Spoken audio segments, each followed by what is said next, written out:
Well, so much for a summit. After 3 days, here's where we stand. The State Department now enlisting you, the American people, the Twitterverse, for solutions. Turning to Twitter with this, we want your input. Share solutions you think are critical to countering violent extremism. John Roberts is hosting Fox News Sunday this morning. He joins us now to react. Good morning, John. Clayton, Anna Tucker, good morning to you. You know, this is all part, obviously, of this new mandate that's been given to the social media office there at the State Department to make people feel included, to reach out for different ideas, to show sensitivity to the Muslim community in this country, to engage more of a sense of community in dealing with these things. And I think the ultimate goal of the State Department really is to prevent what British authorities are going through right now as they search for those 3 teenagers who left Gatwick Airport headed for, they believe, Syria. And if they can stop folks here in the United States from going to join them either as jihadis or jihadi brides, then they think that they've done something that's good. Now, obviously, this is a piece of it, but it's not the whole thing.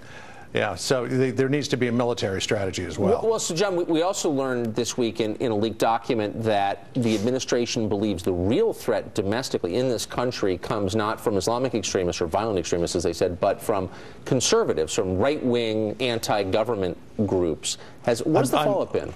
I'm shaking my head because that's a story that I think has been twisted beyond all proportion by one particular news organization that had some source in law enforcement who said something to that effect.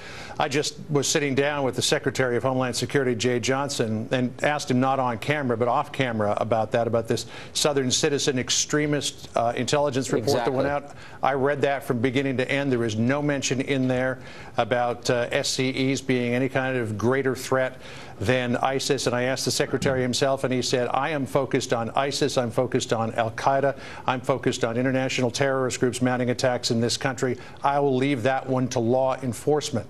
Well, good for him. This is not rising up to any degree in the Department of Homeland Security. They believe this is a local law enforcement effort. And the other news organization that pumped this into a nationwide issue, they obviously have a source that told them that, but that's not coming from the Department of Homeland Security.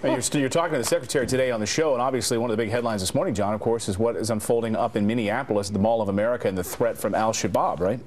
Yeah, and he takes that seriously. And when international terror groups give a call out there worldwide for people to launch attacks, that's definitely something they take seriously. But what we spent a lot of time talking with the Secretary about, because he was at that White House summit on countering violent extremism, not covering Islamic extremism, was why does the president refuse to acknowledge that this is Islamic extremism? And he came as close as anyone has to giving us an answer to that question. So I can either tell you to stay tuned for that, or I can let you in on the secret. Which would you like? Oh, that's... Let us in on the secret.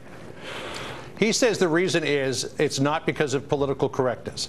He says that they hear from a lot of people in the Muslim community, a lot of Muslim leaders who say what ISIS is doing is not a part of our religion. So the reason that they have not characterized this as Islamic extremism, they do qualify it as terrorism, is because they don't want to give the dignity to ISIS that they would achieve by labeling them as part of the Islamic faith. That's what he told me. Fascinating. More of that on Fox News Sunday. Check your local listings. John Roberts, the host this morning. Always great to see you, John. We appreciate it. Good to talk to you, too. Thanks. Thanks. We'll be watching. Thanks for that. And coming up,